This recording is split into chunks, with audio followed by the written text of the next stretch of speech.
Саламатсыздар, урматтуу футбол сүйүүчүлөр. Кыргыз премьер-лигасы бүгүн 17-чи тур оюндардын алгачкы беттештерин биз сиздерге түз алып берүүнү баштайбыз. Демек, микрофондо мен Марат Акимбек уулу сиздерге кызмат кылмакчымын. Демек, бүгүн биз Ош шаарынын Борбордук стадионунан сиздерге түз алып берүүнү баштап жаткан учурубуз. Демек, Алай командасы өз талаасында Бишкектик Алга командасын кабыл алып жаткан учуру. Демек, эки команда менен тааныштырып өтсөм, демек, талай элери Алай командасы дарбазада Михаил Мжелский, Адилжан Абдрахманов команда капитаны, Ислам Шамшиев 8-чи номер менен Абрели Амбарцумян, Тимур Талипов, Акрамжон Умаров, Алишер Мирзаев, Чыңгыз Субанов, Мирбек Ахматалиев, Нурлан Рыспаев, Ерлан Машрапов. Мына ушул курам менен Алай командасы бүгүнкү оюнун алып барат. Демек, коноктор төмөнкү курам менен бүгүнкү беттешке келишкен. Дарбазада Руслан Жаныбеков, Марат Аджиньязов команда капитаны, Бектур Амангелдиев аңгы чаңды болбой. Мына мынтип Алга командасы алгачкы голду жаратып, эсепти ачып койду. Демек, бул азыр алгачкы мүнөттөрдө киргизилген гол. Албетте, Алга командасына бир канча мындай дем берет деген үмүттөбүз. Демек, адашпасам, бул голду 13-чү номердеги Рахмет Шерматов киргизди. Бул Алга командасындагы легионер оюнчулардын бири. Демек, команда курамын тааныштырууну улантабыз. Рахмет Шерметов, демек, бул 13-чү номер менен Аманбек Маныбеков, Ислам Межитов, Манас Жутанов, Ислам Юнусов, Азиз Келдияров, Кайрат Изаков, Адил Кадыржанов. Мына ушул курам менен, демек, Алга командасы бүгүнкү оюнун алып барат. Биринчи голду 13-чү номердеги оюнчу. Ал эми Алга командасынын башкы машыктыруучусу катары Хуршит Лутфуллаев, ал эми Алга командасына Марат Исаков башкы машыктыруучу катары мына ушул протоколдо жазылган экен. Демек, бүгүнкү беттешти бизге Дайырбек Абдылдаев башкы калыстык кылган болсо, ал эми каптал калыстары Сергей Грищенко менен Артем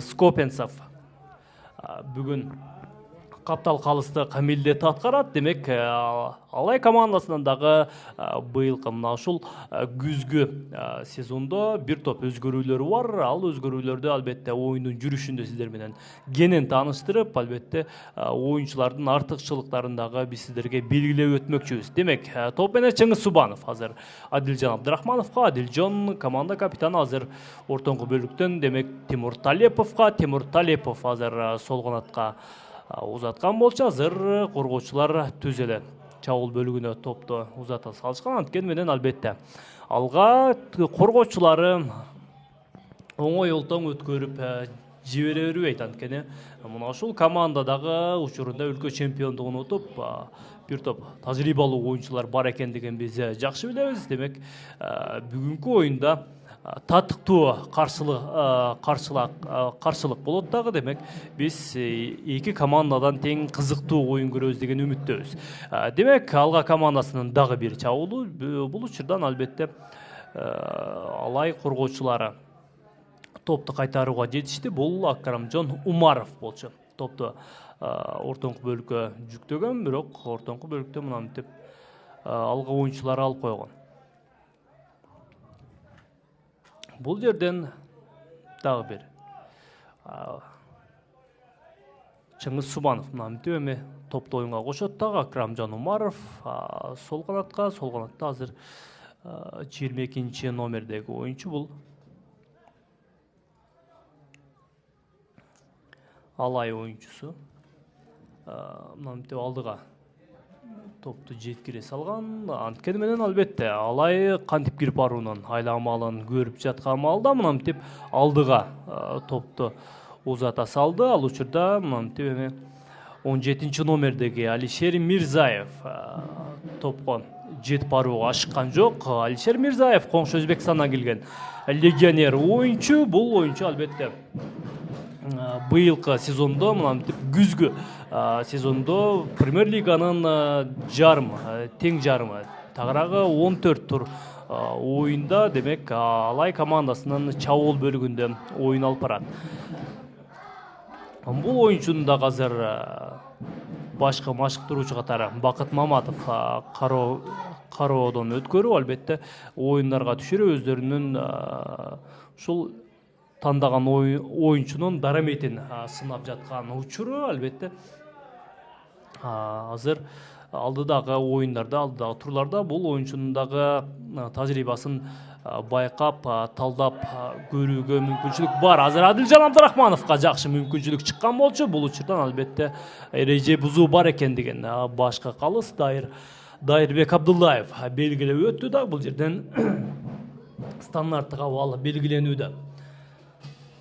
Руслан Жаныбеков азыр барды командалаштарын алдыга сүрөп, эми мынтип коргоочулар менен оюн алып барууда. Бул Марат Аджиниязов азыр ортоңку бөлүктөн топту жоготушту дагы. Акрамжан Умаров экинчи кабаттан Чыңгыз Субановго, азыр бул жерден Алишер Мирзаевге карата копол оюн алып баргандыгын биз көрүүдөбүз. Жок, бул Мирбек Акматалиев болчу.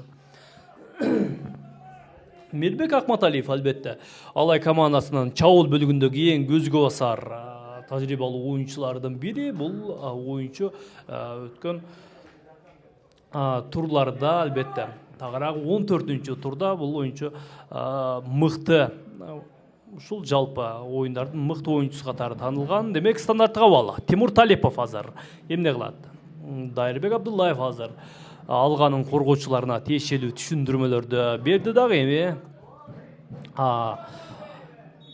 ышкырык жаңырда Тимур Талепов экинчи кабатка топту көтөрдү дагы. Баш менен узатылган сокку. Бул албетте алга коргоочулары тарабынан болду дагы. Топту мынтип адам жок жака, тагыраагы чет жака сүзүп чыгарып жиберишти. Демек, бул учурда албетте Алай үчүн бир топ эле ыңгайлуу, анткени дарбазанын жанында чабуулду тезинен уюштуруп, өз кезегинде голго айлантып коюуга дагы мүмкүнчүлүк бар. Бирок Алай ал мүмкүнчүлүктү пайдалана алган жок. Демек, артта ким бар? Тимур Талепов, Чыңгыз Субанов, Акрамжан Умаров.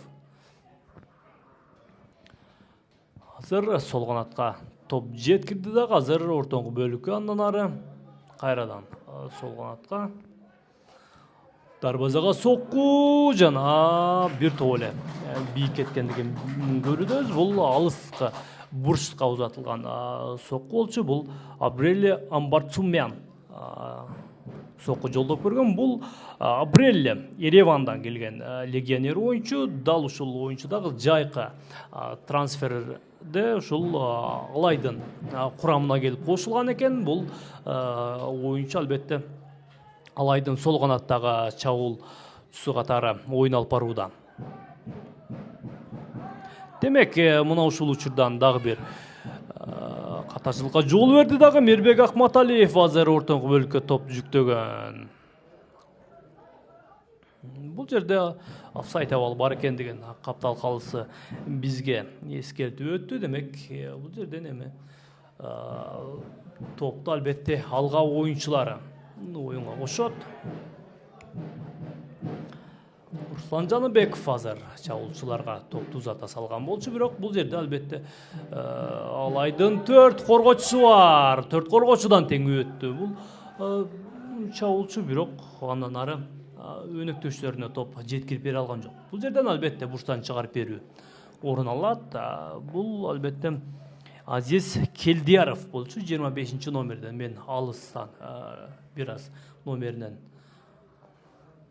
көрбөй калыптырмын. Алай командасынын дарбазачысы дагы Михаил Мжелский.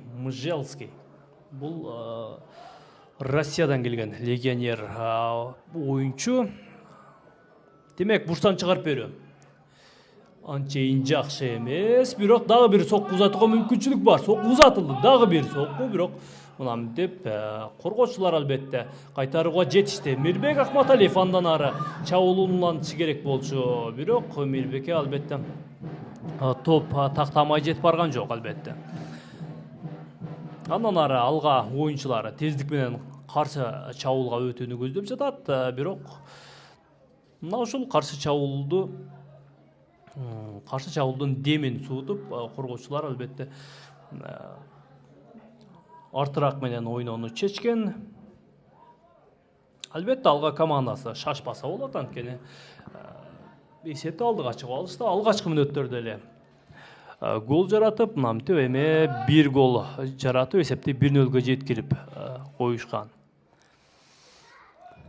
Демек, топ сырткарыга чыгып кетти дагы. Эми Михаил Мжелский азыр топто оюнга кошот. Бул Россиянын Локомотив командасына ойун алып барып жүргөн дарбазачы. Бою узун гана. Буга чейинки Дастан Алдыбековдон бир топ эле узун, андыктан бул дарбазачыны дагы албетте оюндарга түшүрүп, дараметин көрүп, тажрыйбасын көрүп, ошого жараша кийинки оюндарда пландоону чечкен Бакыт Маматов. Албетте биринчи старттык курамда түшүрүп жатат бул дарбазачыны. Старттык курамда албетте Алай командасы бир топ эле жаңы оюнчуларды түшүргөн экен. Бул дагы бир оюнчу, бул Ислам Шамшиев 8-чи номер менен оюн алып барып жатат. Ислам Шамшиев өз кезегинде Дордой командасында чабуул бөлүгүндө мыкты оюн көрсөтүп жүргөн чабуулчулардын бири, өз кезегинде Кыргызстан курама командасындагы мүчөсү болуп жүргөн.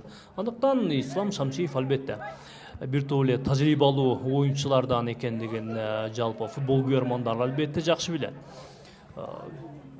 Жаракатынан улам быйылкы сезондо бир топ эле оюнга түшпөй калганын биз жакшы билебиз. Андыктан албетте канчалык деңгээлде спорт калыбында биз быйылкы сезондо көзгө толумдуу оюнун көрө элекпиз. Албетте бул оюнчунун Дордойдун курамында оюн алып барып жүргөн, бирок мына жазгы сезон бүткөндөн кийин жайкы трансферде мынтип бул оюнчуну Алай командасына өткөргөн экен Дордой. Албетте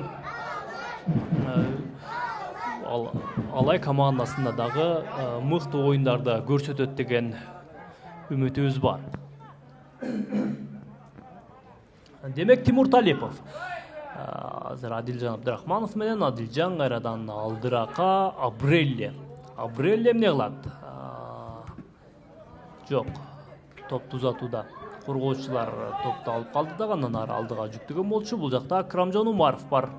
Абрелли азыр топту жоготту, бирок командалаштар кайрадан топту тартып алып койду. Ислам Шамшиев азыр бир коргоочуну жазгырып өтүүдө бир аз гана катачылыкка жол берди. Андан ары Адилжан Абдрахманов соккусун коргоочулар тосуп калды да, бул жерден эми кезектеги бурчтан чыгарып берүү орун алат. Абрелли Амбарцумян бурчтан чыгарып берүүнү жасайт. Демек, экинчи кабатка топ көтөрүлдү дагы, бул жерден баш менен сокку. Руслан Жаныбеков өз ордунда болчу. Андыктан баш менен узатылган соккуну албетте кыйынчылыксыз гана тосуп кое калды дагы. Бул жерде эми ортоңку бөлүктө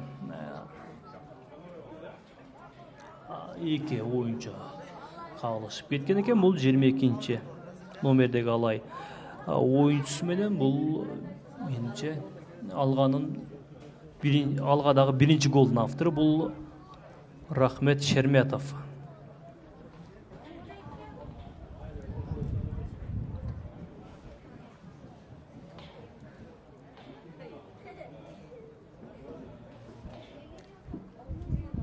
Демек, эки оюнчуга тең дарыгерлердин медициналык жардамы керек. Андыктан тиешелүү жардамын көрсөткөндөн кийин албетте биз андан ары оюнду улантабыз. Азыр Ош шаарында албетте күн аба ырайы жылуу, 26 градус жылуу болуп жаткан учур. Андыктан өтө ысык эмес, суук эмес, албетте жакшы футбол ойноого албетте жакшы аба ырайы түзүлүп жаткан учур.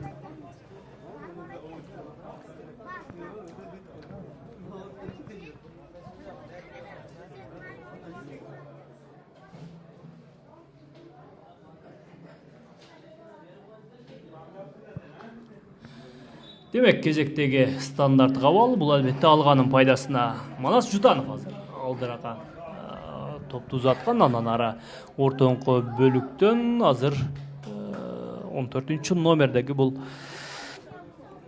жаш оюнчу азыр бул жерде албетте эреже бузуу орун алды дагы. Кезектеги стандарт кабал албетте алга командасынын пайдасына. Стандарт кабал албетте алга оюнчулары натыйжалуу пайдалана алган жок, андыктан тездик менен Алай командасы каршы чабуулга өтүп жаткан учурда мынантип офсайд абал бар экендигин Каптал калысы бизге эскертүүдө.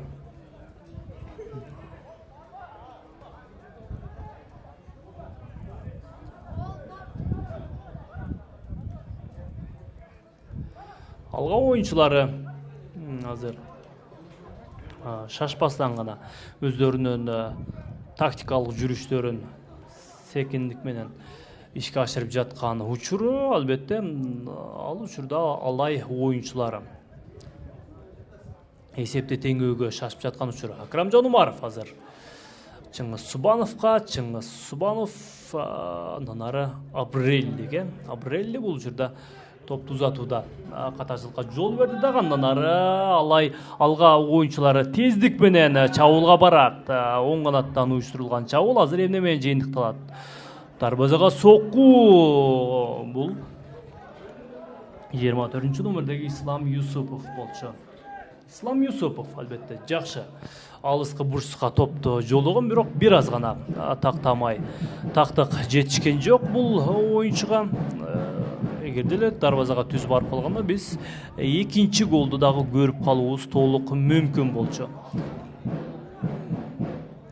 Мирбек Ахматалиев топту тартып алып койду дагы, андан ары ортоңку бөлүккө топту жеткирген.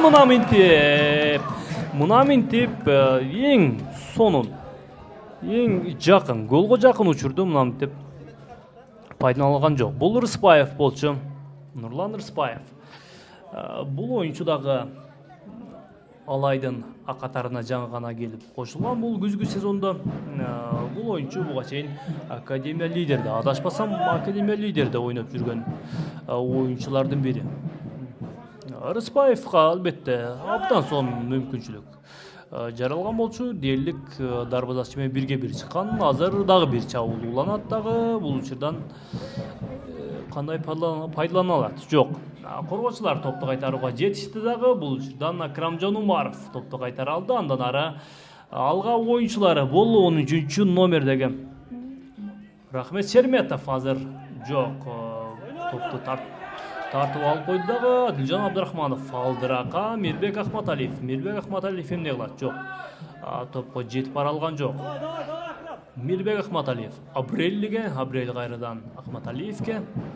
Абрелли ортоңку бөлүккө топту жеткирди дагы. Жаныбеков бул жерден топту кайтарып коя калды. Эгерде эле топту кайтара албаса, биз жооптук голду көрүп калышыбыз толук мүмкүн болчу. Анткени дагы бир чабуулчусу бар болчу. Адилжан Абдрахмановго топ жетти дагы алыскы аралыктан узатылган соккуну мынантип Жаныбековдун түз эле колуна барып тийүүдө. Адилжан Абдрахманов Алай командасынын команда капитаны, Кыргызстан курама командасынын мүчөсү. Бул оюнчу Палестинага каршы жолдоштук оюнда Кристинин чечими менен оюнга түштү дагы. Албетте жакшы оюн көрсөтө алды десек болот. Андан мурун Азия кубогуна дагы чакырылган, бирок Азия кубогунда бул оюнчу оюнга түшкөн эмес. Алмашууда гана отурду албетте. Бирок биз Азия кубогунда оюнун көрө алган жокпуз. Эсеп азырынча 1-0 алга командасы алдыда. Алгачкы мүнөттөрдө эле бул алга оюнчулары коноктор эсепти ачып койгон. Бул биринчи голдун автору 13 номердеги оюнчу Рахмет Шерметов болчу. Рахмет Шерметов андан кийин дагы жакшы татыктуу оюн көрсөтүп жатат. Бир топ эле кооптуу учурларды жарата алды Алай командасы үчүн, бирок ал учурларды голго айлантып алган жок. Азырынча эсеп 0-1. Бул учурда эреже бузуп бар экендигин албетте бардыгыбыз көрүбүз. Бул команда капитаны албетте Копол ойнолуп барды. Бул учурда 17 номердеги Марат Ажиниязовго каршы. Марат Ажиниязов команда капитаны Алга командасынын.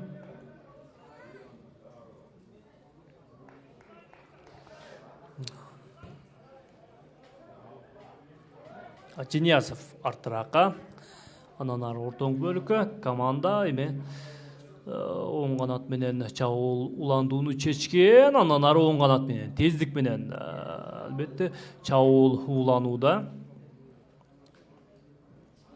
Ортоңку бөлүктөн ким? Ажиниязовго кайрадан жок, Жаныбековго дарбазачы менен ойноону чечкен. Дарбазачы, андан ары Шерметовго топту узаткан экен, бирок кечиресиздер Кайрат Изаковго узаткан экен, бирок Изаков топко жетип бара алган жок.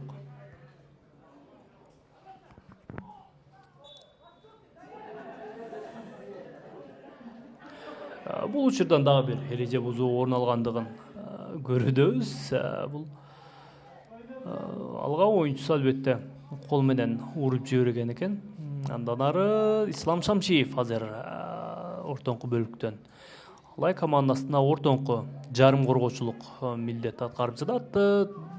Дордой албетте Ислам Шамшиев чабуулчу болчу.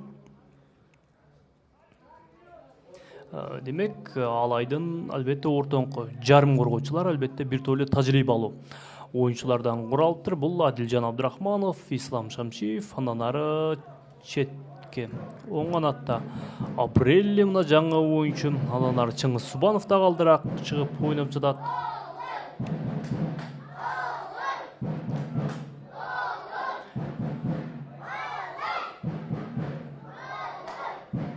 Демек, 17-нчи турда кайсы оюндар болот? Албетте сиздерге тааныштырып өтөйүн. Демек, бүгүн Абдышата Академия лидер Алай алга.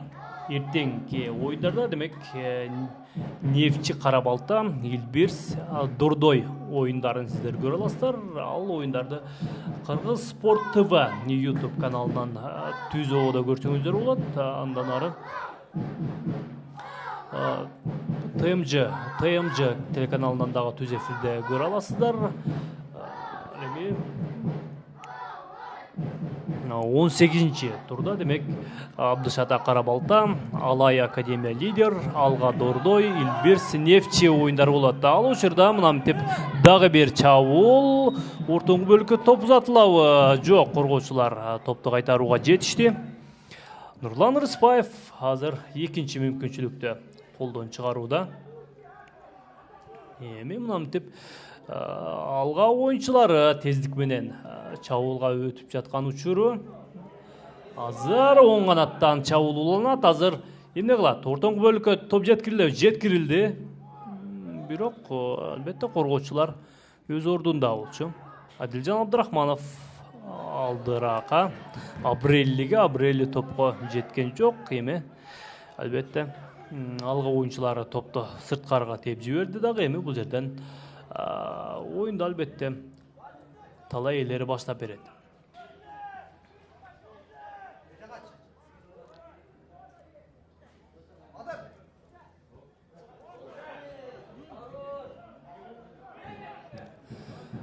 Мирбек Акматалиев азыр бул коргоочудан өтсө менче гол жараткычы толук мүмкүн болчу. Чыңгыз Субановдон чыгарып берүүсү дагы бир мүмкүнчүлүк болчу Алай үчүн. Бирок Жаныбеков өз ордунда. Руслан Жаныбеков азыр чыгып келип топко ээлик кылды дагы. Андан ары коргоочулар менен оюн алып барууда. Ортоңку бөлүктөн азыр тездик менен каршы чабуул. Бул 25-нчи номердеги оюнчу Азиз Келдияров ортоңку бөлүккө жеткирди дагы. Мына ошол узатууда албетте катачылыкка жол берди. Тимур Талипов андан ары кимге? Тимур Талипов өзү эки коргоочуну алдап өттү дагы. Мынантип бул жерден биз бүгүнкү оюндагы биринчи сары айып кагазын көрүүдөбүз.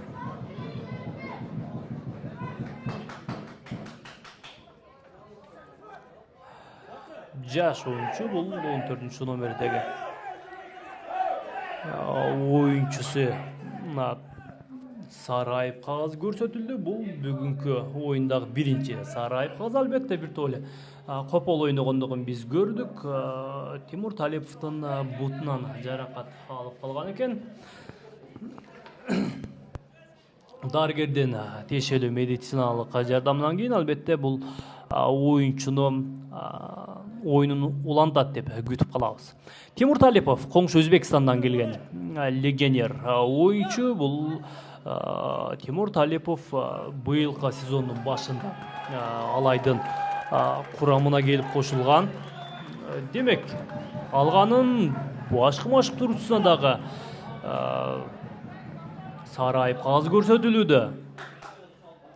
Дайырбек Абдылдаев албетте Сарайып Кагазын аябайт. Футбол көрөрмандары, футболчулар дагы, машыктыруучулар дагы албетте бул калысты жакшы билет. Өзүнүн принципиалдуу чечими менен өзгөчөлөнүп турган калыстардын бири.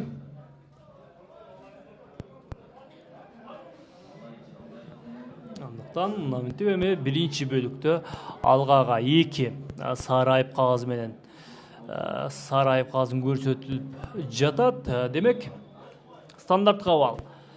Айып сокусу мынтип Акрамжон Умаров экинчи кабатка көтөрүп берди дагы коргоочулар топту сырткарга чыгарып жиберүүгө жетишти. Эми бул жерден кезектеги бурчтан чыгарып берүү орун алат. Руслан Жаныбековдун дарбазасы үчүн кооптуу абал. Амбарцумян Абрелли топты экинчи кабатка көтөрүп берди дагы. Бул жерден баш менен узатылган сокку бир толе бийик кеткенин көрүүдөбүз. Акрамжон Умаров баш менен сокку жасап көрдү, бирок сокку жасоого дагы албетте коргоочулар бир толе тоскоол болгон экен. Ала командасы өткөн 16-чы турда өз саласында Абдышатаны кабыл алып, Абдышатаны 4-3 эсебинде утуп алган болсо, Алай командасы Илбирстен үйүнө барып, конокто 1-0 эсепте Илбирс командасын утуп алган экен. Чыңгыз Субанов демек алдыга топту чыгарып берди дагы, коргоочулар топту кайтарууга жетишти. Андан ары ким? Адилжан Абдрахманов бир коргоочудан өтүп кете алган жок. Андан ары Абреллиге каршы 3 коргоочу. Андан ары Адилжан Абдрахмановго, Адилжан Абдрахмановдон узатылган тобу дайынсыз. Андан ары Тимур Талипов Акрамжон Умаровго узаткан болчу. Бирок бул жерден ким? Демек, алга оюнчулары топту оюнга кошот.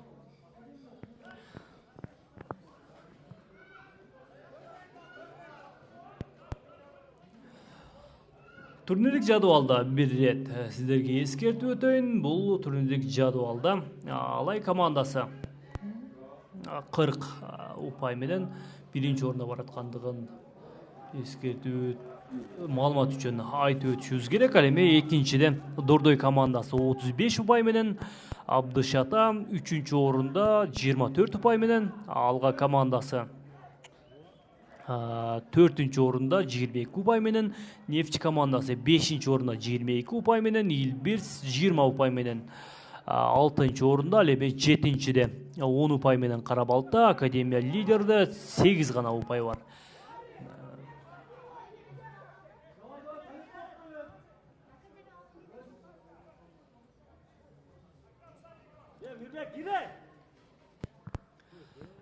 Жалпы Премьер-лигада 28 тур ойын көрөбүз. 14 тур албетте жазга сезонда. Ал эми Алыс Каралыктан Адилжан Абдрахмановдун соккусу азыр так эмес. Тагыра командалашына тийип, рикошет болуп кеткендигин биз көрүүдөбүз. Демек, 14 турду биз жазгы сезондо көргөн болсок, дагы 14 турду биз күзгү сезондо мынтип баштап жаткан учурубуз. Күзгү сезондо мынтип 3-чү тур оюндары жалпы Премьер-лиганын 17 тур ойындарын біз сіздерге түзууда көрсетіп жатқан учурубуз. Албетте командалар ойындарын оңдоп, тиешелүү түрдө упайлар топтоп, андан ары чемпион болууга жетиштүү ойындары бар. Андыктан албетте бул жыйынтык менен жогоруда айтып өткөн турнирлик жадыбал албетте сезон акырына чейин сакталбайт. Буну албетте көпчүлүк жакшы билет. Мирбек Акматалиев азыр Абрелли менен жакшы комбинация уюштурган болчу, бирок командалашы Акматалиевке өзү ойлогондой топ чыгарып бере алган жок. Демек, алга оюнчулары Кайрат Изаков азыр жарым коргоочулар менен, андан ары оң канатка топ жеткирилди дагы. Азыр 19 номердеги Аманбек Маныбеков кимге ортоңку бөлүккө, андан ары сол канатка топ жеткирилди дагы. Бул Кайрат Изаков ортоңку бөлүккө топ жеткирген болчу, бирок коргоочулар албетте өз ордунда. Акрамжон Умаров бар болчу бул жерде. Адилжан Абдрахманов андан ары кимге? Мирбек Акматалиевке. Мирбек Акматалиев азыр оң канаттан кирип барууга аракет жасайт. Ортоңку бөлүктөгө кирди дагы, сокку. Соккусу албетте кооптуу, бирок Руслан Жаныбеков өз ордунда болчу. Руслан Жаныбеков албетте өз командасын бир голдон сактап кала алды, мыкты сейф кылып. Демек, бурчтан чыгарып берүү. Абрелли экинчи кабатка топту көтөрдү дагы, коргоочулар топту кайтарууга жетишти. Андан ары ким бар? Тимур Талипов ортоңку бөлүккө Ислам Шамшиевке. Ислам Шамшиев азыр Чыңгыз Субановго. Субанов андан ары Абреллиге. Абрелли кимге? Жок. Алга оюнчулары топту тартып алды дагы. Андан ары чабуулга өтүп жаткан учуру Ислам Юсупов оң канатка топту жеткирди дагы. Мынантип эми оң канаттан кимге? Артыракка сокку жолдонобу? Жок. Команда оюнчулар албетте шашпастан гана ойын алып барып жаткан учуру Ислам Мажитов топту алдырып койду дагы. Бул жерден албетте эреже бузуу орун алгандыгын башкы калыс эскертүүдө. Демек, мына ушул учурдан айып соккусу белгиленет. Бул Ислам Шамшиевке каршы копол ойун алып барган экен. Тимур Талипов Ислам Шамшиевке топту узатып кое калды дагы. Андан ары Абрелли Мирбек Акматалиевке. Акматалиев бир коргоочуну жазгырып өттү дагы. Андан ары сокку узатып кое калган, бирок Руслан Жаныбеков дагы бир мыкты сейф жасай алды.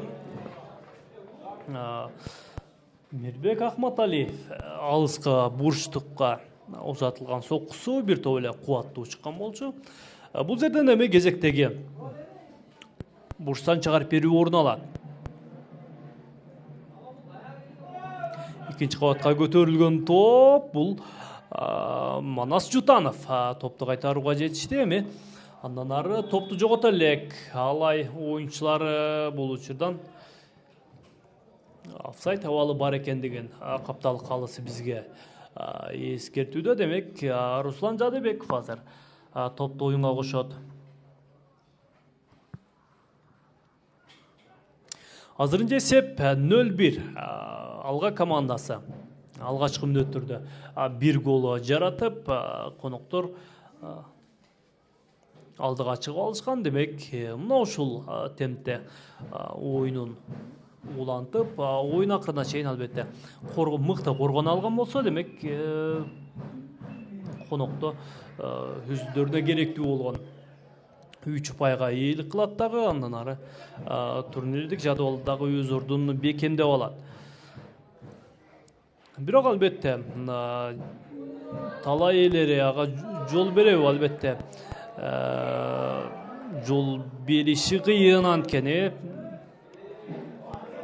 алгага 3 упай керек болгондой эле алай командасында дагы албетте 3 упай аба сууда эле керек. Анткени турнирлик жадыбалда өз позициясын, өз ордун мыктылап бекемдеп алууга албетте 3 упай керек. Анткени сезон акырына чейин өз оюндарын мыкты деңгээлде алып барып, андан ары чемпион болууга негизги талапкер командалардын бири. Бул албетте Алай экендигин көпчүлүк жакшы билет. Ал учурда Дайыр Абдылдаев намтип Тимур Талиповго тиешелүү түшүндүрмө иштерин жүргүзүп жаткандыгын биз көрүбүз. Андан ары оюнга уруксат берилди.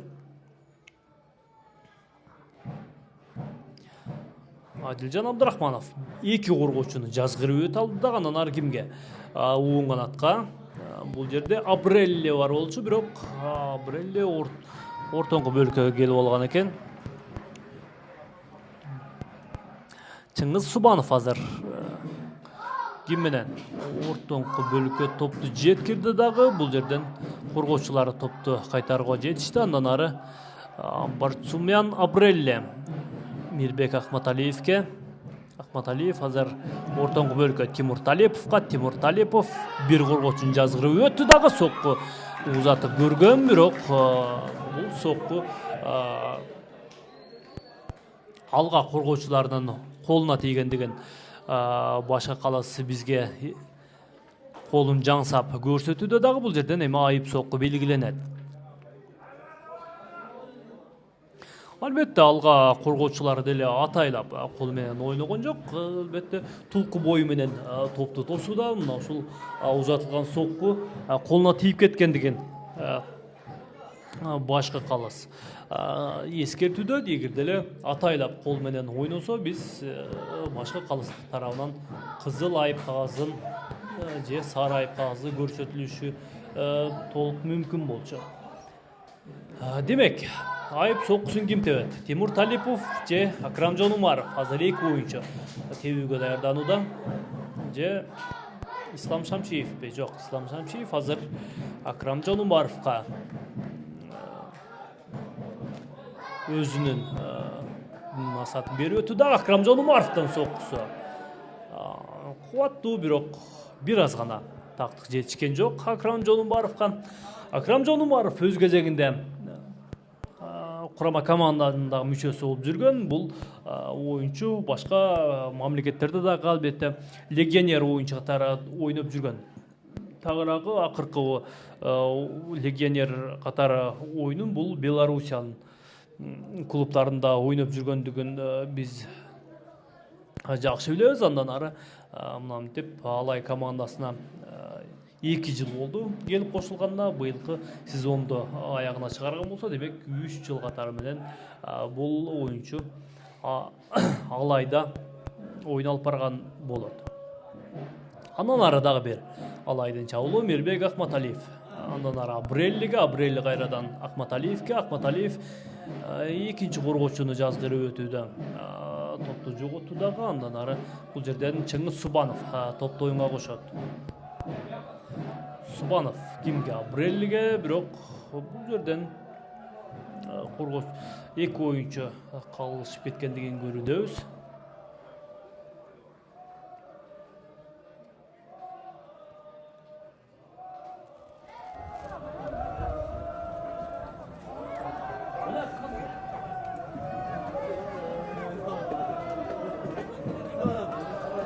Бул жерден эреже бузуу орун алгандыгын Каптал калысы бизге эскертүүдө дагы кезектеги стандарт кабал белгиленүүдө. Топ ортоңку бөлүккө жеткирилди дагы, бирок коргоочулар топту кайтарууга жетишти. Андан ары ким? Жок. Михаил Мженский. Жаңа дарбазачы, бул Локомотив. Россиян Локомотив командасынан да ойын алып барып жүргөн дарбазачы. Мынантип быйыл Алайдын курамына келип кошулган экен.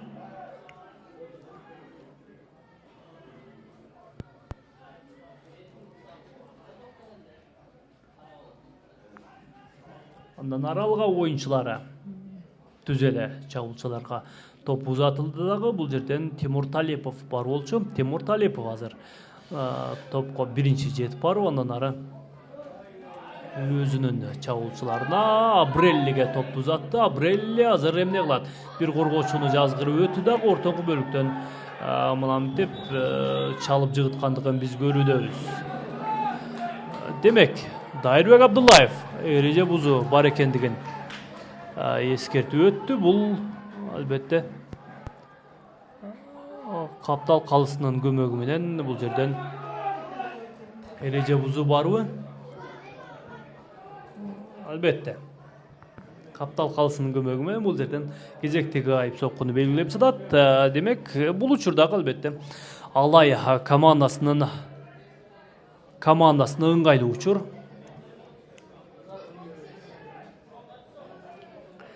Дайырбек Абдуллаев албетте жогоруда белгилеп өткөндөй принципиалдуу калыстардын бири. Бул өзүнүн чечимине макул болбосо жогоруда белгилеп өткөндөй сары айып кагазын аябайт албетте.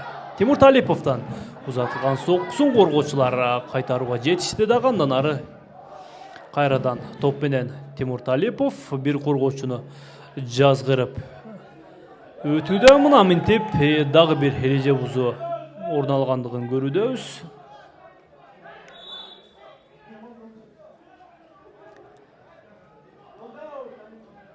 Кезектеги айып соккусу белгиленет. Бул жерден эми албетте Ислам Шамшиев азыр стандарт кабалды тебүүгө даярданууда.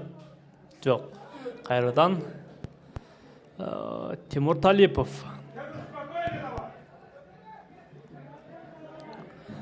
Тимур Талипов азыр түз эле чабуулчуларга экинчи кабатка топту көтөрүп берди дагы. Бул албетте экинчи кабаттан алга коргоочулары мыкты оюн алып барууда. Жогоруда бир топ эле стандарт кабалдарды мынантип кооптуу учурларды жайгарып кое калды. Бул албетте алга оюнчулардын бирден бир артыкчылыктуу тарабы экендигин белгилеп өтсөк туура болот.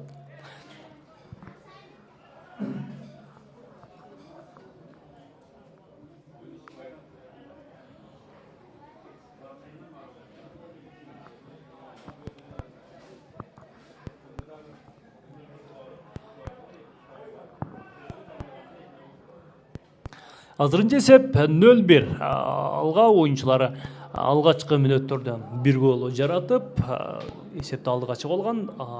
Андан бери албетте биз эки командадан тең гол көрө элекпиз. Андан бери алга Алай оюнчулары басымды күчөтүп, биринчи бөлүктү көбүн эсе чабуул менен өткөрдү, бирок кал чабуулдар азырынча голго айлана элек.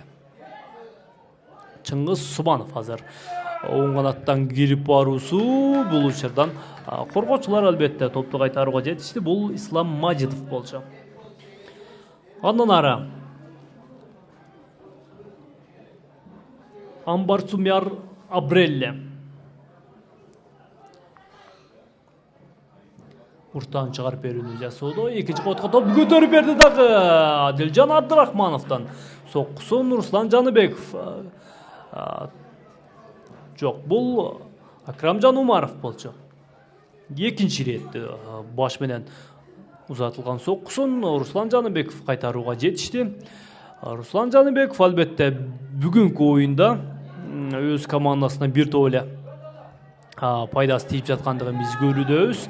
Ушуну менен 3 эң кооптуу соккуларды кайтарууга жетишти. Андан ары Мирбек Акматалиев дагы бир кирип барууга аракет жасайт. Жок, Ислам Шамшиев сол канатка топту узата салды дагы. Сол канаттан азыр ортоңку бөлүккө чыгарып берүүнү мынантип алга коргоочулары жайгарып кое калды.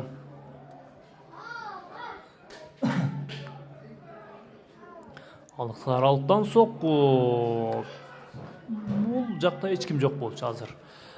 Топту жакшы чыгарып берген, бирок Алай оюнчулардын бардыгы алдыракта болчу. Андан ары Руслан Жаныбеков азыр коргоочулар менен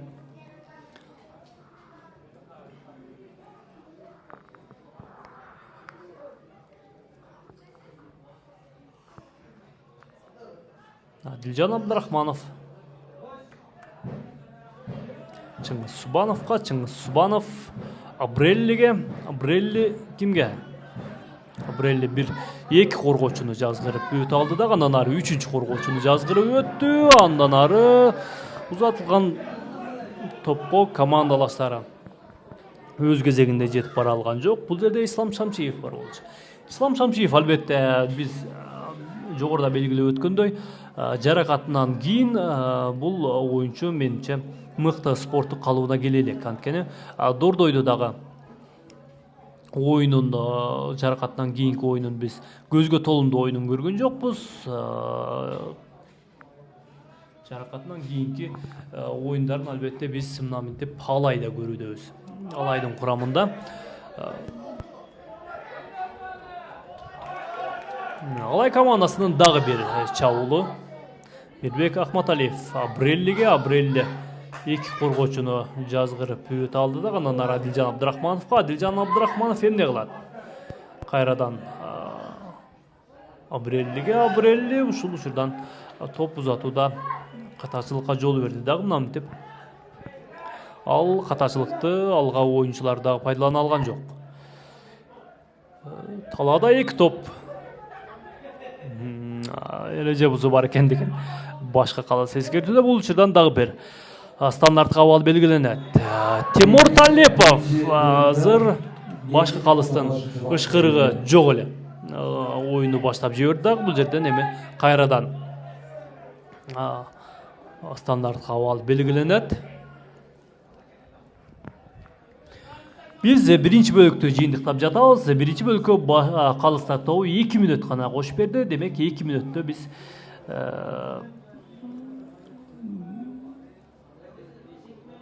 2 мүнөттө гол көрөбүзбү же экинчи бөлүккө өтөбүзбү? Албетте гол жаратууга дагы бир ыңгайлуу учур. Мына ушул учур албетте 2 мүнөттөн кийин голго жакын учурлардын бири. Демек ышкырык жагынан Тимур Талиповдун чыгарып берүүсү мына мынтип коргоочуларга түз жетип барды дагы. Андан ары топту кайтарууга жетишти коргоочулар.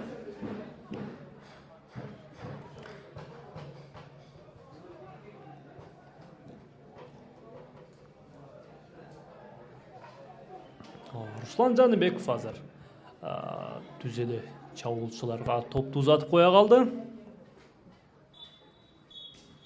Демек башка калыстын ышкырыгы менен биз биринчи бөлүккө жыйынтык жасайбыз. Азырынча эсеп 0-1 алга командасы алдыда. Демек бизден алыстабай биз менен бирге болуп туруңуздар. Бир нече көз ирмемден соң биз экинчи бөлүктү баштайбыз. Андыктан экрандан алыстабай туруңуздар. Алла командасынын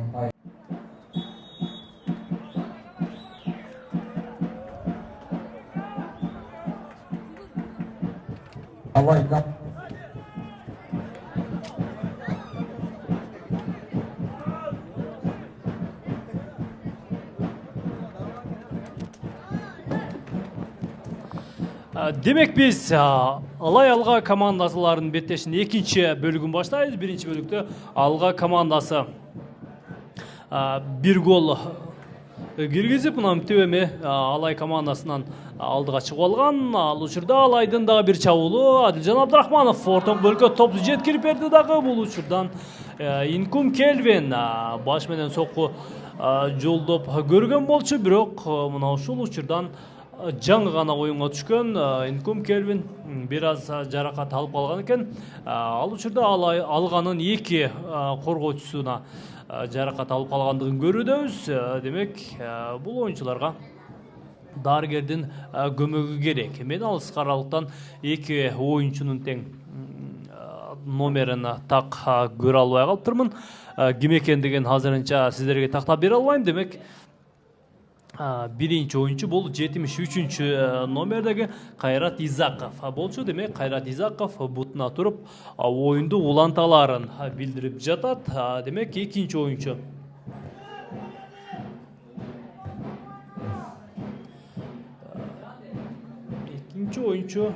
оюнун уланталары.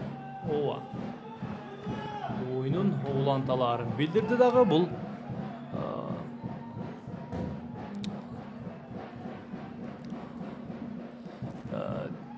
демек калыстын ышкырыгы менен оюнга уруксат берилет. Ышкырык жаңда Руслан Жаныбеков азыр ортоңку бөлүккө топту жеткирип кое калды, бирок ортоңку бөлүктө мына мынтип оюнчулар аста секиндик менен чабуулга өтүп барган учурда Машрапов топту сырткарыга тээп жиберди. Андан ары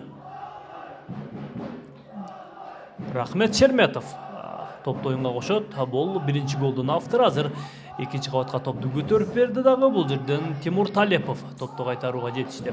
Андан ары жаңы гана легионер оюнчу бул Абрелли.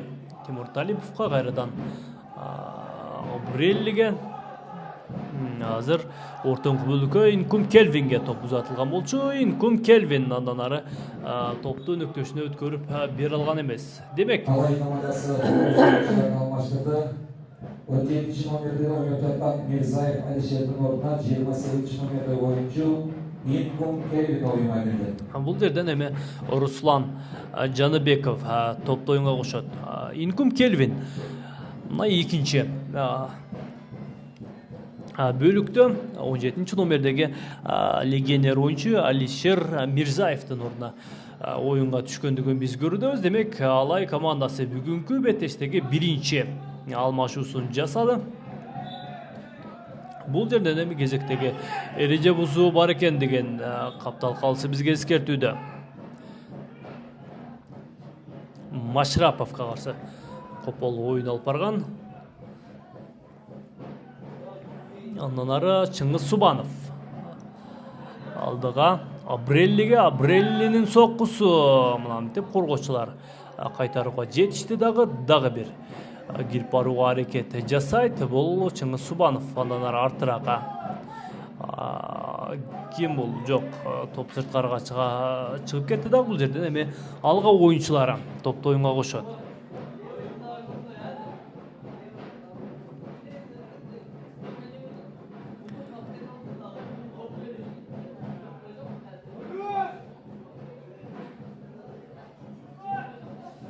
Алайдын чабуулу мына мынтип эми голго өтө жакын барган болчу, бирок дарбаза устуна тийип биз голду көрө алган жокпуз. Бул 30 номердеги оюнчу Нурлан Рыспаев болчу. Дагы бир кооптуу учур. Күтүлгөндөй эле албетте Алай командасы экинчи бөлүктү дагы басым менен баштады. Албетте ал түшүнүктүү, анткени Алай командасы эсепти ачып, эсепти теңеп, мүмкүн болсо ашырып өз таласында алганы утууга мүмкүн болушунча болгон күчүн салып жаткан учуру.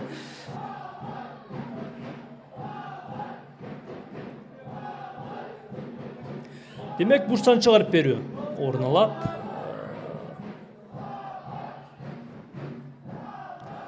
Барсумян Абрелли экинчи кабатка топту көтөрүп берди дагы, баш менен узатылган сокку артырака. Андан ары коргоочулар топту кайтарууга жетишти дагы. Алыс каралыктан узатылган сокку бир топ эле кубатсыз орун алгандыгын биз көрдүк дагы. Бул жерден кайрадан топту Алай футболчулары оюнга кошот.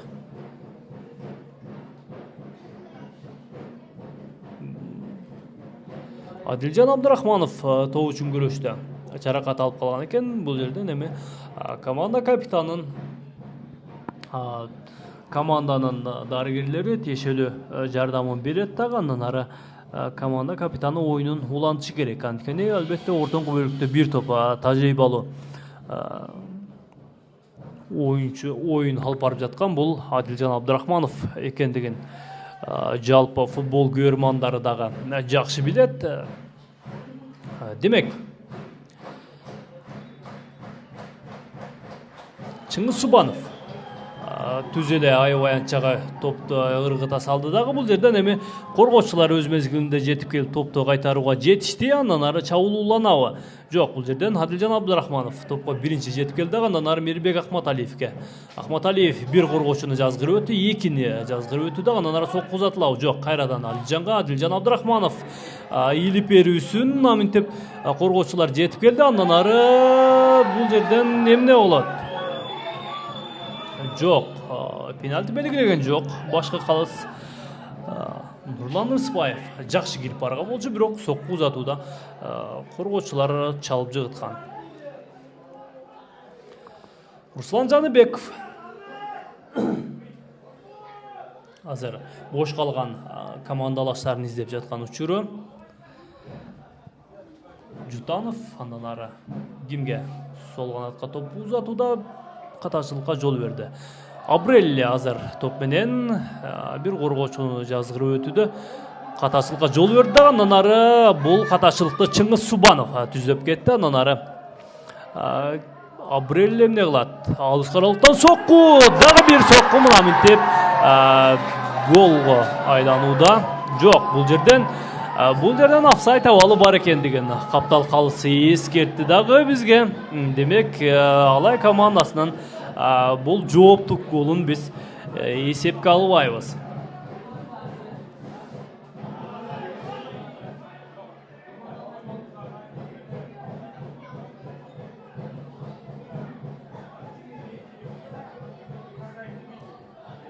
Машрапов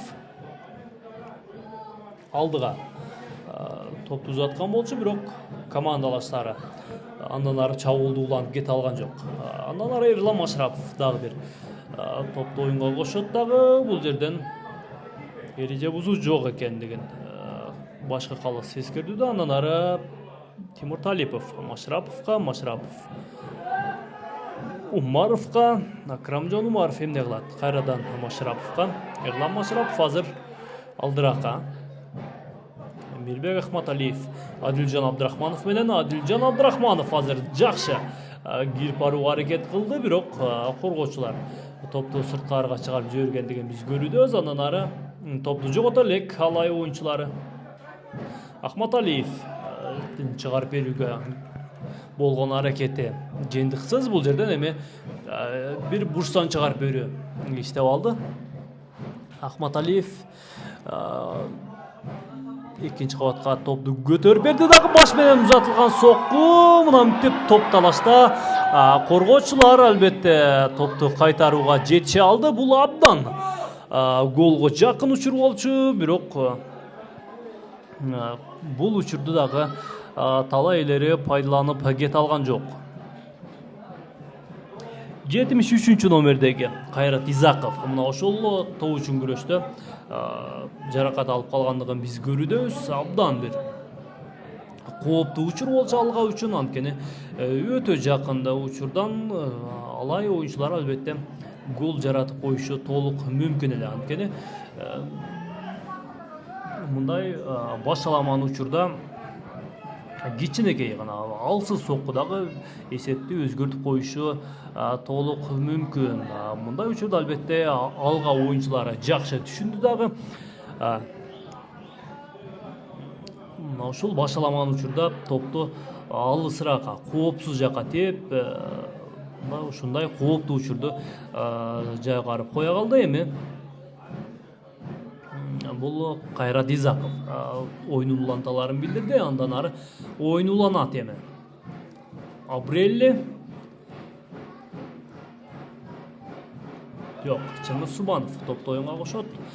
Субанов азыр төз эле Айбаянчага топту жеткирип кое калды. Андан ары Инкум Келвинге топ жеткен. Андан ары Ислам Шамшиевдин соккусу дарбаза устуна тийип кайтууда. Ислам Шамшиев алыс каралыктан сокку узатып көргөн. Бул жерден эреже бузуу бар экендигин башка калыс бизге эскертүүдө. Демек, стандарт кабалды. Тимур Талипов теперет. Мындай учурдан көрмандардагы Алай оюнчуларына эсепти ачууга үндөп өз командасын сүрөп жаткан учур албетте Ош шаарында болуп жаткандыктан бул беттеш Алай командасынын көрмандары албетте көп экендигин эскертип өтүшүбүз керек.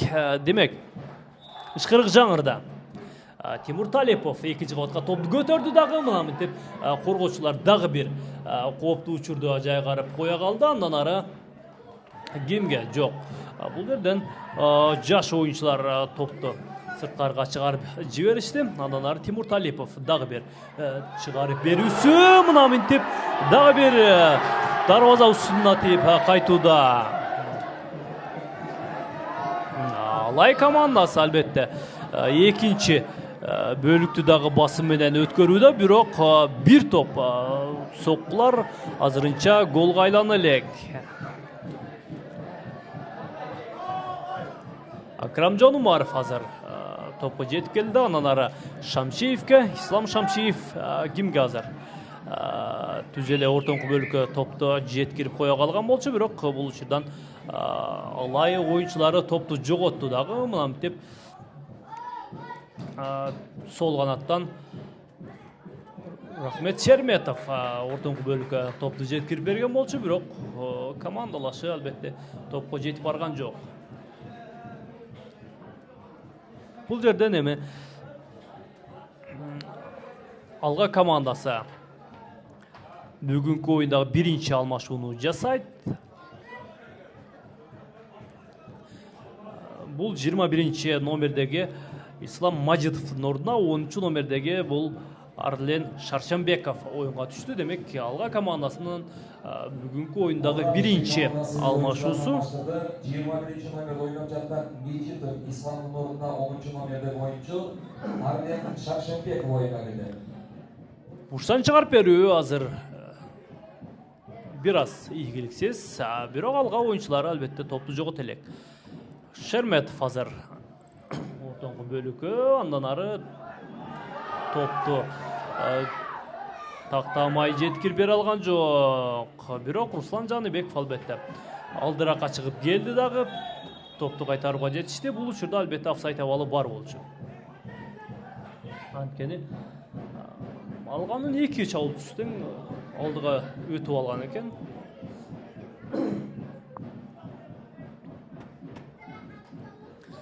Тимур Талипов, андан ары Машраповга, бул жерде Акматалиевке топ жеткен жок дагы. Команда капитаны топту тартып алды.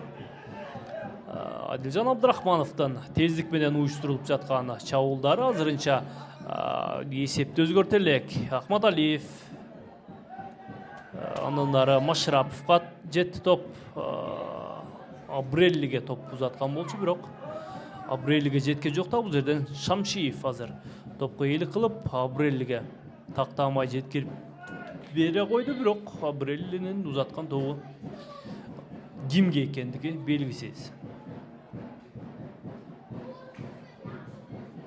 Алга оюнчулардын албетте бүгүнкү жүргүзүп жаткан оюнун албетте мыкты жакшы оюн алып барып жатат дегенге болот. Анткени конокто албетте вице чемпиондорго туруштук берүү албетте оңой олтоң иш эмес. Анткени Алга оюнчулары буга чейинки оюндарда албетте көзгө толумдуу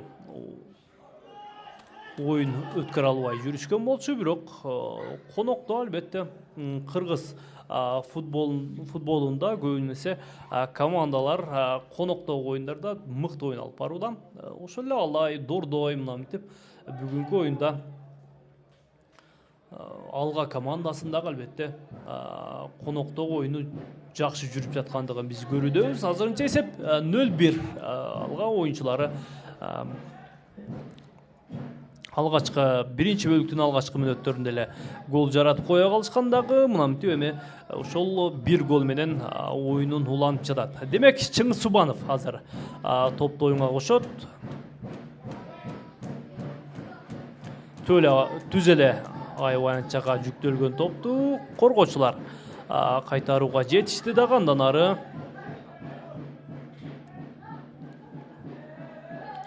Андан ары Акрамжон Умаров топту алдырып кое жаздады. Андан ары Акматалиевке топту узатып кое калды. Акматалиев эмне кылат? Коргоочулар өз ордунда. Акматалиевден мурда келип топту сырткарга тээп жиберишти дагы. Бул жерден эми кезектеги бурчтан чыгарып берүү орун алат. Акматалиев бурчтан чыгарып берүүнү жасамакчы. Экинчи кабатка топту көтөрдү дагы. Бул жерден коргоочулар топту кайтарууга жетишти. Акрамжон Умаров азыр топту кайтарууда.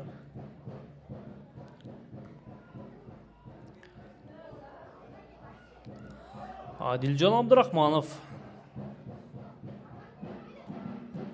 Абреллиге, Абрелли артыраак менен ойноп жатат. Тимур Талепов Акрамжон Умаровга. Акрамжон Умаров эмне кылат? Абреллиге азыр узатса болот сокко. Жок, коргоочулар. Эки коргоочу келип калган болчу, бирок эки коргоочудан өткөрүп жиберүү албетте кыйын. Демек бурчтан чыгарып берүү, дагы бир бурчтан чыгарып берүү албетте талай элердин пайдасына. Экинчи кабатка топ көтөрүлдү дагы. Бул жерден коргоочулар топту кайтарууга жетишти. Ислам Шамчиев анан Ахматалиевге. Ахматалиев топту алдырып койду дагы. Андан ары тездик менен алганын чабуулу уланат. Алыс каралыктан узатылган сокку. Михаил Мужелскийдин дарбазасына узатылган болчу, бирок Михаил топту кайтара алды. Демек бул жерден алга оюнчулары бурчтан чыгарып берүүнү жасайт. Азырынча команда шашпастан гана оюн алып барууда. Анткени экинчи бөлүктүн дагы биз негизги мүнөттөрүн өткөрүп баруудабыз. Андыктан бул команда мына ушул эсепте сактап калуусу дагы чоң иш. Анткени мына ушул бир гол дагы бул командага 3 упай алып келет.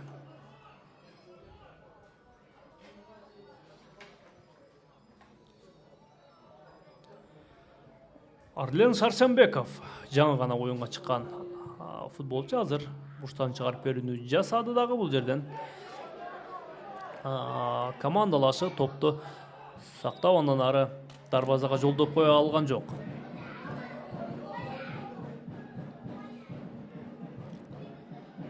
Абрелли андан ары Ислам Шамчиевге. Ислам Шамчиев кайрадан командалашына топту чыгарып берди дагы. Ортоңку бөлүктө эч ким жок болчу. Бул жерден албетте коргоочулар топту кайтарууга жетишти. Эми андан ары Алайдын чабуулу оң канаттан уланат. Азыр бурчтан чыгарып берүү Алай командасынын пайдасына.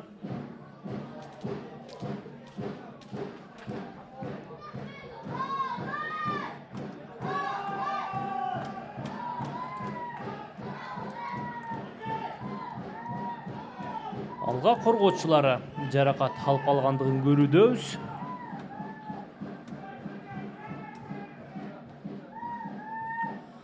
Барцумян Абрелли бурчтан чыгарып берүүнү жасайт. Азыр экинчи кабатка топ көтөрүлдү дагы.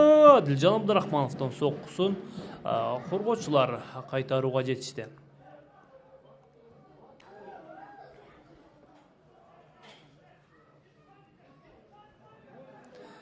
Алга оюнчулары топту жогото элек, түз эле чабуулчуларга топ узатылган болчу, бирок Михаил Муженский топ чыгып келип топту кайтарууга жетишти дагы. Бул жерден апсайт абалы бар экендигин Каптал калыс эскертүүдө.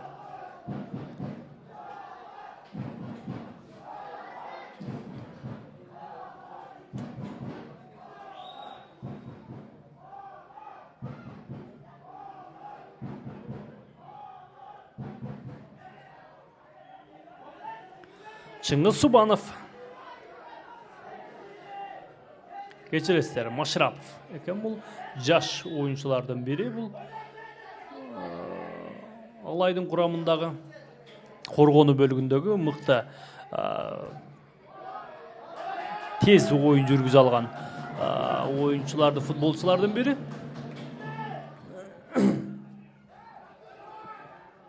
Тимур Талепов азыр оң канатка. Чыңгыз Субанов андан ары алдыраакка топту жүктөй салды. Андан ары Абрелли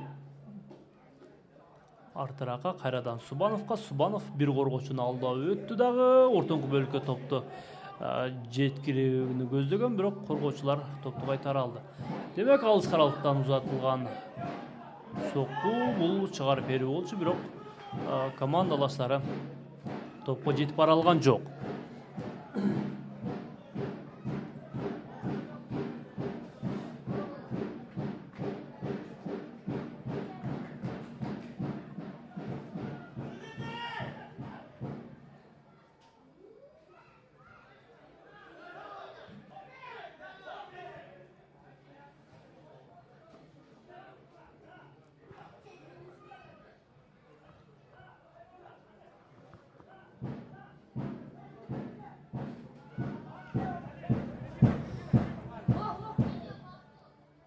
Алай командасында бир катар жаңы оюнчулар бар экендигин биз көрүбүз. Андыктан бул команда албетте жаңы оюнчулар менен бир аз гана жаңы оюнчулар бири-бирин түшүнбөй жаткандай. Бул учурдан албетте эреже бузуу бар. Демек, бүгүнкү оюнда 3-чү сары айып кагазы бул 24-номердеги Ислам Юсуповго көрсөтүлдү. Демек, 3 сары айып кагыздын алга оюнчуларына башка машык туруучусу баш болуп 2 оюнчуга көрсөтүлдү дагы. Демек, бүгүнкү беттештеги 3 сары айып кагыздын бул мына ушул алга оюнчуларда тагыраак конокторго көрсөтүлүп жатат. Демек, стандартка балды Тимур Талипов. Талипов азыр экинчи кабатка топту көтөрүп берди дагы. Бул жерден топ командалаштарына жетип барган жок. Абрелли Ислам Шамшиевке. Ислам эмне кылат? Бир коргоочуну жазгырып өттү да кайрадан Амбарцумян Абреллиге. Абрелли Чыңгыз Субановго. Субанов кимге? Абреллиге узаткан экен, бирок командалашы аны түшүнгөн жок. Демек, мына ушул учурдан пайдаланып турнирлик жадыбалды дагы бир ирет эскертип өтөйүн. Ал учурда Алайдын дагы бир чабуулу ортоңку бөлүккө топ көтөрүлдү дагы. Ахмат Алиевке топ жетти. Ахмат Алиев алыс каралыктан узатылган соккусу кубаттуу, бирок бир топ эле бийик кеткендигин көрүүдөбүз. Демек, турнирлик жадыбалда 16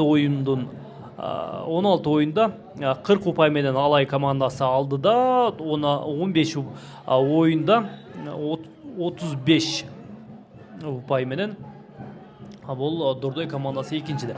Демек, алга командасы кезектеги алмашууну жасайт. Бул 74-чү номердеги Адил Кадыржановдун ордуна 7-чү номердеги Анатолий Власичев. Власичев тажрыйбалуу оюнчулардын бири. Бул ортоңку бөлүктө оюн алып барган мыкты алга командасынын көзгө басар футболчуларынын бири экендигин биз жакшы билебиз. Андыктан бул оюнчу дагы албетте алганын тактикалык жүрүштөрүн бир топ эле өзгөртөт деп ойлойбуз. Демек, андан ары Чыңгыз Субанов.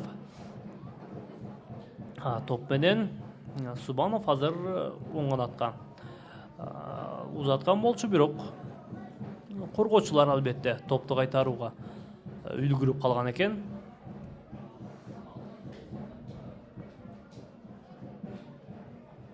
Инкум Келвиндин алыс каралыктан узаткан соккусу Руслан Жаныбеков өз ордунда экен. Бактыга жараша антпесе, бул кубаттуу сокку экинчи голду жаратып коюшу толук мүмкүн болчу. Амбарцумян Абрелли.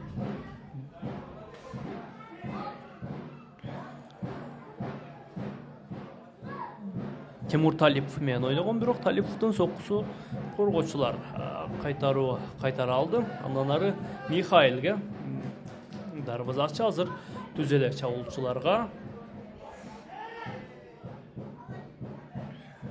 Мына ушул учурдан топ жоготту дагы. Эми алганын тездик менен чабуулун мынтип Машрапов токтотуп кое алды.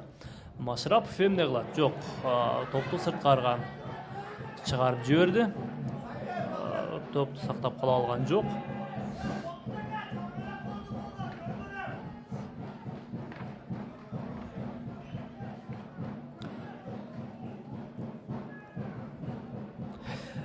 Демек, турнирлик жадыбалды тааныштырууну улантабыз. Бул 3-чү орунда Абдышата командасы 16 оюндан 24 упай топтоп 3-чү орунда бараткан экен. Демек түзеле айванчага.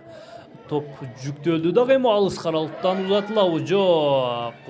Топ албетте катуу сокку узатууну көздөгөн, бирок өз ойлогондой топту тебе алган жок. Демек алга оюнчулар топту жогото элек. Азыр борбордук болупке топ жеткирилди дагы, мына мынтип узатылган соккуну Михаил кайтара алды. Легионер оюнчу Михаил Мжелский.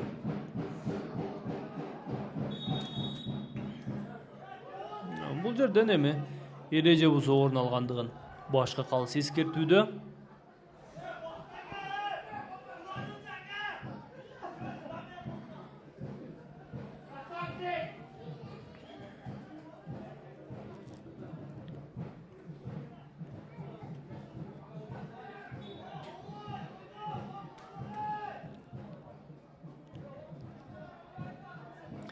Стандарт кабалды, мына мынтип оң канатка чыгарышты дагы эми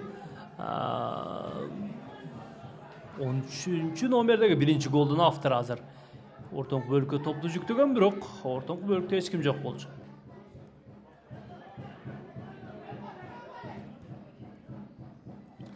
Ортоңку бөлүккө дагы бир чыгарып берүү.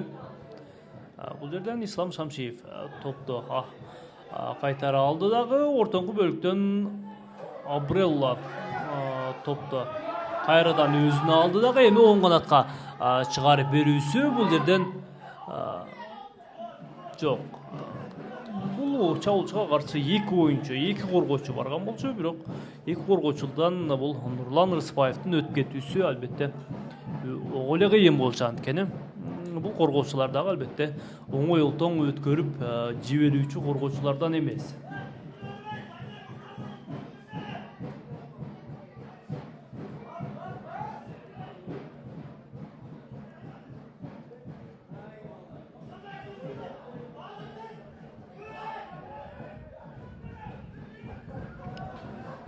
Алганын дагы бир чабуулу жок. Бул жерден эми коргоочулар албетте өз ордунда экендигин биз көрүүдөбүз. Бирок алга командасы албетте өз учурунда мыкты деңгээлде өтө тездик менен каршы контр чабуулдарды уюштуруп жатат. Бирок мына ушул чабуулдагы үчтүк андан ары ийгиликтүү ишке ашыра албай жатат.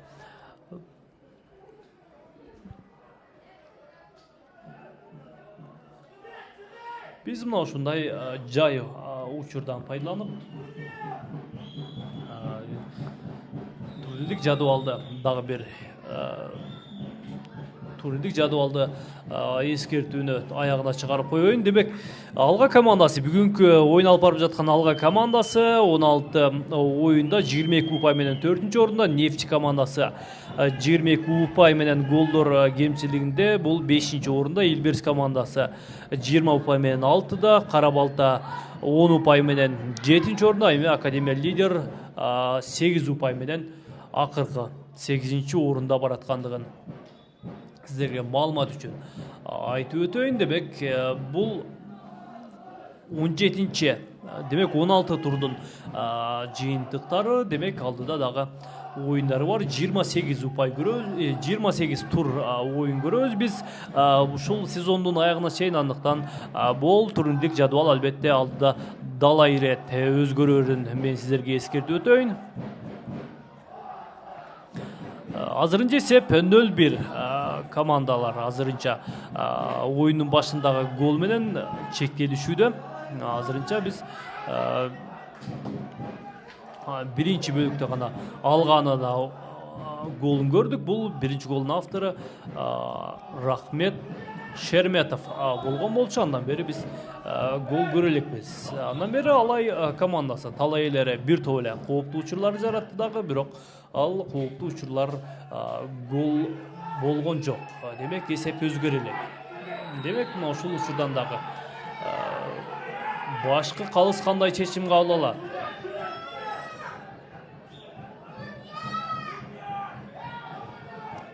Эки команданын тең оюнчуларын сабырдуулукка чакырып, демин басып, тынчтандырып жаткан учуру. Демек биз башкы калыстын чечимин көрөбүз. Башкы калыс албетте каптал калыстар менен дагы кеңешет.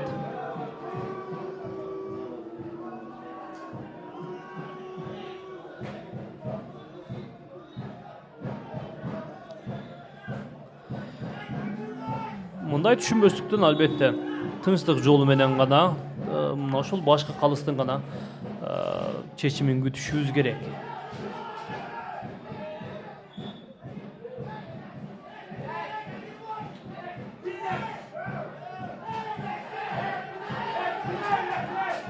Демек стандарт абал белгиленүүдө. Бул Алай командасынын пайдасына албетте. Тимур Талипов азыр жакынкы турган Акрамжон Умаров менен. Акрамжон Умаров бир чабуулчуну жазгырып өтү дагы, андан ары Субановго. Субанов алдырака. Менимче бул Абрелло болуш керек. Абрелло топту узатууда катачылыкка жол берди дагы, ал катачылыгы мынантип түзөп кете алды. Андан ары Чыңгыз Субановдун соккусу. Бул чыгарып берүү болчу. Кечиресиздер, сокку рикошет болуп мынантип Ахмат Алиевдин алдына кеткен экен да, Ахмат Алиев ал топко жетип бара алган жок.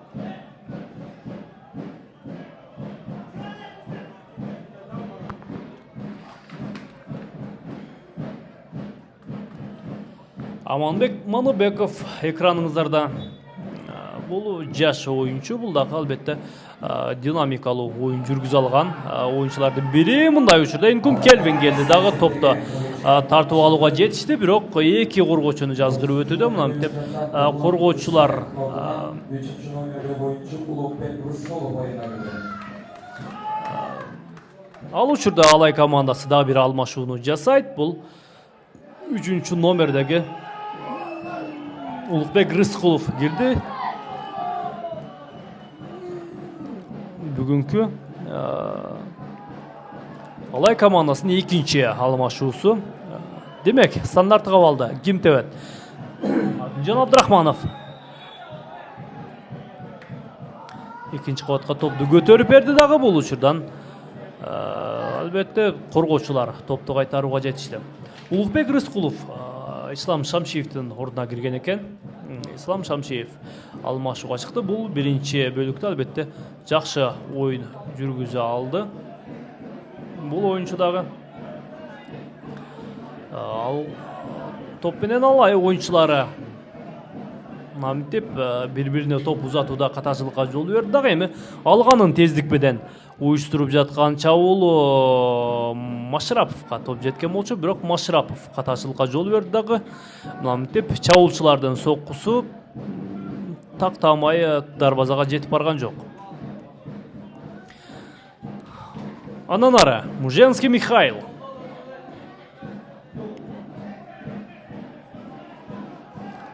Адилжан Абдрахмановго бул учурдан эреже бузуу бар экендигин башкы калыс эскертүүдө.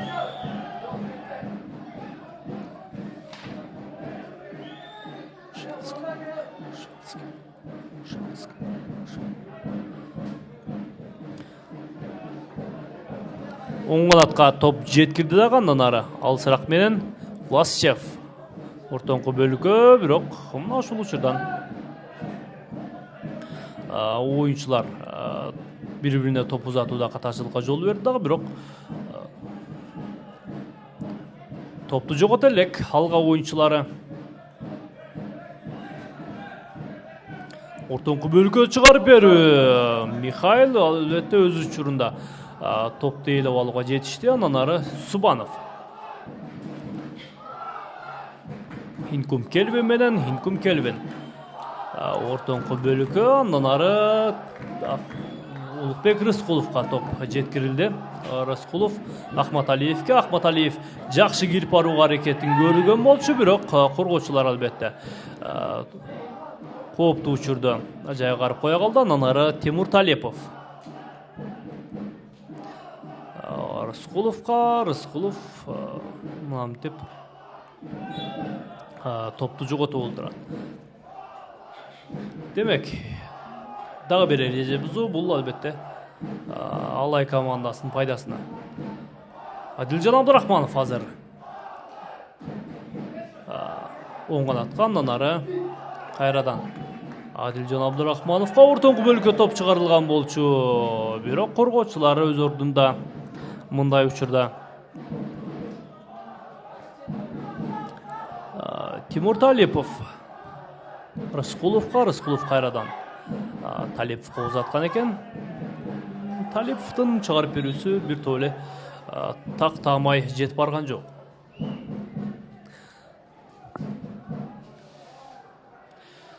Алга командасына дагы бир алмашуу. Бул 25-ші номердеги Азиз Келдияровдун ордуна 46-ші номердеги Азирет Момошев оюнга түшүүдө. Алга командасы өз ойунчуларын алмаштырды. 25-ші номердеги Келдияров Азиздин ордуна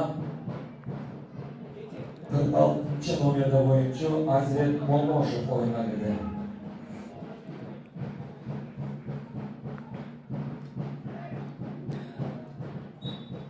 Демек, 17-ші турда сиздер кайсыл оюндарды көрө аласыздар? Демек, бүгүнкү оюнда Алай алга, Абдышат Академия лидер, эми Нефтче. Эртеңки оюндарда 17-ші турдун дагы бир эки жуптук оюну болот. Демек, эртең Нефтче Карабалта жана Илбирс Дордой оюнун сиздер көрө аласыздар. Сиздер бул оюндарды дагы албетте Кыргыз Спорт ТВ YouTube каналынан түзүүгө көрсөңүздөр болот. Албетте бул каналга катталып коюуну унутпаңыздар. Алайдын дагы бир чабуулу Улукбек Рыскулов азыр экинчи кабатка топту көтөрүп берди дагы. Бул жакта командалаштары жетип бара алган жок. Андан ары топ сырткарга чыгып кетти. Чыңгыз Субанов азыр түз эле аябай аянчага топту жеткирип берүүнү көздөгөн, бирок коргоочулар топту кайтарууга жетишти. Субановдун дагы бир чыгаруусу.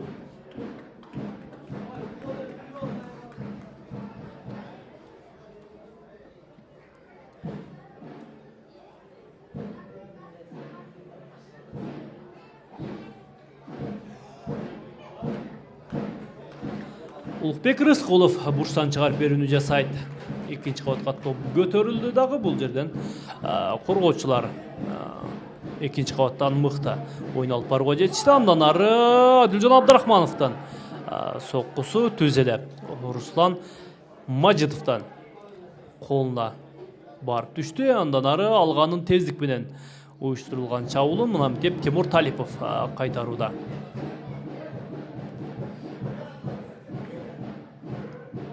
Акрамжон Машрапов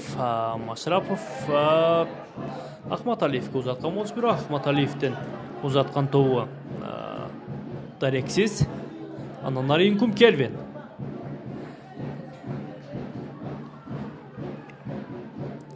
Алай командасы албетте шашылып жаткан учуру. Анткени бул командага албетте эсепти теңөө дагы басуудай эле керек болуп турган учур. Анткени өз талаасында мындай ыңгайлуу учурда, өзүнүн көнгөн талаасында эсепти ашырып өзүнө керектүү болгон 3 упайды алуу албетте керек болчу, бирок ал мүмкүнчүлүктү команда азырынча колдон чыгарууда. Субанов Умаров Машрапов Инкум Келвинге топ жетти дагы. Инкум Келвин Ахмат Алиевке, бул жерден Улукбек Рыскулов жетип келди дагы. Ортоңку бөлүккө чыгарып берүүсүн коргоочулар кайтара алды. Эми алга оюнчулары тездик менен чабуулга барыш керек. Мындай учурдан топту жоготушту дагы. Бул жерден Чыңгыз Субанов топту оюнга кошууда. Тимур Талипов Машрапов азыр өзү кирип барууга аракет кылып жаткан учуру эки коргоочуну жазгырып өтө алды дагы, бирок 3 коргоочудан өтө алган жок. Андан ары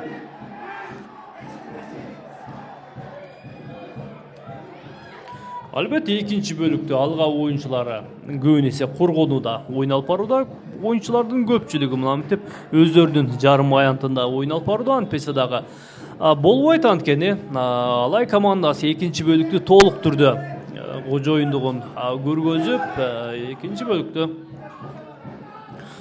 басым менен биртөө эле басым уюштуруп жаткандыгын көрүүдөбүз. Андыктан мындай басымга туруштук берүү үчүн албетте алга оюнчулары коргонууда мыкты оюн алып барышы керек.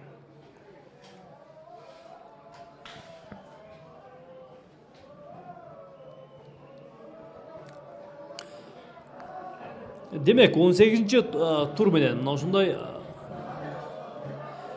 жаракат алып калган оюнчуну эскертип өтөйүн. Бул 13-нчү номердеги Рахмет Шерметов болчу. Бул оюнчу азыр оюндан сырткарыга чыгууда. Демек тиешелүү медициналык жардам көрсөткөндөн кийин дарыгерлердин бул оюнчуну албетте оюндан күтүп калабыз. Демек, мына ушундай жайбаракат учурда мен 18-нчи турдагы оюндар менен тааныштырып өтө берейин. Абдыш ата Карабалта, Алай Академия лидер, Алга Дордой жана Илбирс Нефчи оюнун көрөбүз. Бул 18-нчи турдун оюндары. Демек, мына ушундай түзүлдү. Бул кийинки жума орун алат. Албетте бул оюндарды дагы сиздер түз ободо көрө аласыздар. Демек, бурчтан чыгарып берүү орун алды дагы коргоочулар. Алга коргоочулары бул учурду дагы жайгарып кое калды. Андан ары тездик менен чабуулду улантышы керек болчу. Бирок мына мынтип каршылыкка карабай тездик менен чабуулга бараткан болчу. Бирок Адилжан Абдрахманов топту тартып алды дагы. Андан ары Машарапов кайрадан Адилжан Абдрахманов азыр сол канатка топту узатып кое калды дагы. Бирок бул жерден командалаштары топту сактап кала алган жок өзүндө. Аманбек Манабеков экраныңыздарда топ чыгарууда каташылыкка жол берди. Машарапов азыр түз эле Умбреллага топту узаткан болчу, бирок командалашы топту сактап кала алган жок. Андан ары Тимур Талипов.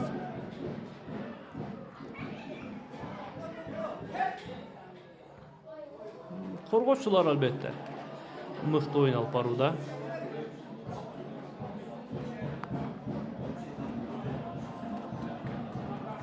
Улукбек Рыскулов.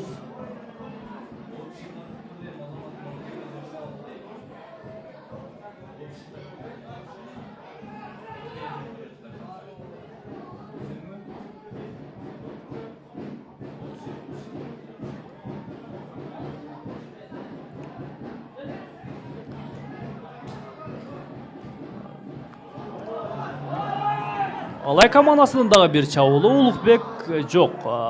Ахматалиев болчу. Бул Ахматалиев азыр эмнегедир мыкты ойной албай жатат. Биз экинчи бөлүктү дагы негизги бөлүгүндө өттүк дагы. Демек, калыстар тобу 6 мүнөт кошуп берди. Бул 6 мүнөттө эсеп өзгөрөбү албетте. Кыска аралыкта өзгөрүп кетиши кыйын, бирок футболдо албетте мыкты тажрыйбалуу оюнчулар 1 мүнөттө дагы эсепти өзгөртүп кое алат. Андыктан алдыда көрө жатарбыз. Дагы бир эреже бузуу орун алды. Бул албетте ортоңку бөлүктө 46-нчы номердеги Азирет Момошев чалып жыгыткандыгын көрүүдөбүз. Алай оюнчулары Азирет Момошев жаңы гана алмашууга чыккан оюнчу.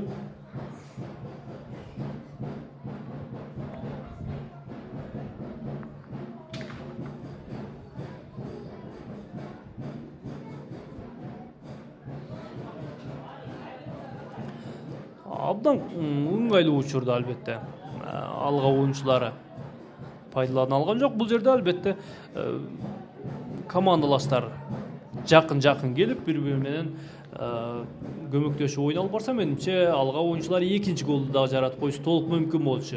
Мына ушундай учурдан албетте команда экинчи голду дагы жаратып коюусу толук мүмкүн. Анткени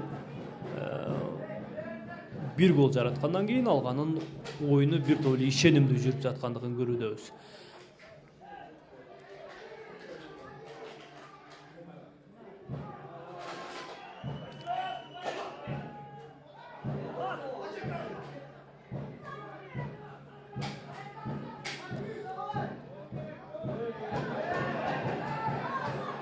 Кошумча убакытта эмнегедир оюн солгундай түштү.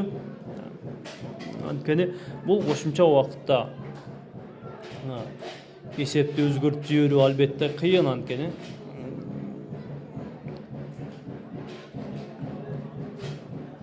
кошумча убакытта дагы ата-анаштар албетте Алга командасы болушунча коргонууну бекемдейт. Андыктан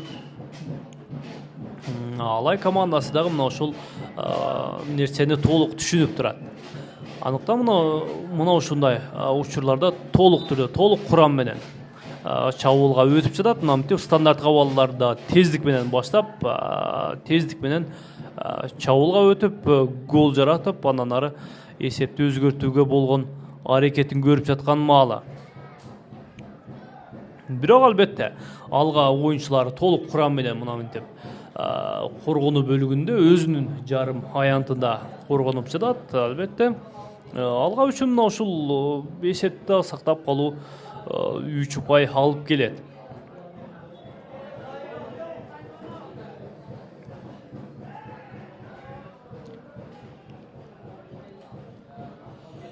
Власичев алдыга узаткан болчу, бирок бул жерде коргоочулар бар албетте. Мужелский Михаил. Субанов азыр ортоңку бөлүктө, бул жерде Ахматалиев бар. Ахматалиев азыр кимге? Оң канатка азыр жакшы илип чыгарып берүү. Мындай учурду пайдаланыш керек болчу. Абдан ыңгайлуу учур болчу. Эч ким жок болчу. Менимче топту токтотуп алып деле дарбазага сокку жолдосо менимче туура болмок. Ахматалиев албетте мына ушул учурдан гол жаратууга шашып кеткендигин биз көрүүдөбүз. Албетте Алай үчүн бул акыркы мүмкүнчүлүктөрдүн бири болчу.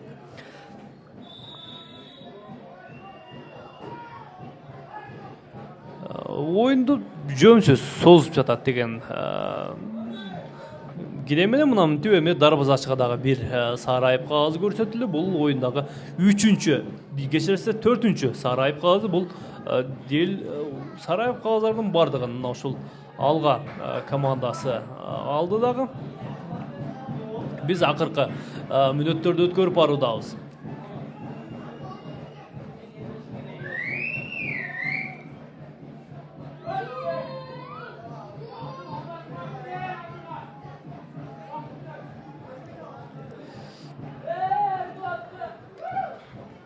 Дагы бир чыгарып берүү. Бул жерден Ахматалиевке жетип барган, бирок Ахматалиевден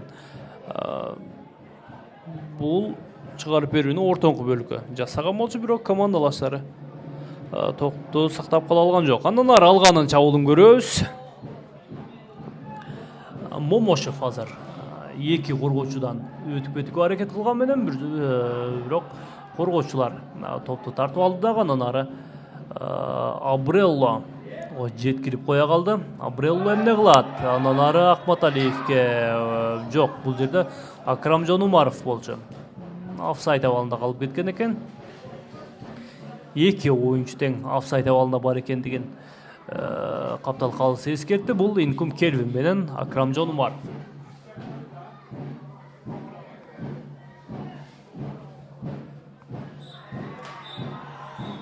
Демек башкы калыстын ышкырыгы жаңырды дагы. Биз бүгүнкү оюнга жыйынтык жасайбыз. Алга командасы конокто мынтип Алай командасын 1-0 эсепте утуп жаткан учуру. Демек Алганын жалпы Алга командасын жана Алганын жалпы көрөрмандарын биз куттуктайбыз. Демек биз кийинки оюнда, эртеңки оюнда Нефчи Кара Балта ойынын сіздер менен түз алып берүүгө кызмат кылмакчыбыз. Андыктан мына ушул оюнда күтүп калабыз. Микрофондо мен Марат Акимбек уулу болдум. Кайрадан амандашканча сак саламатта туруңуздар. 21 август 5:30.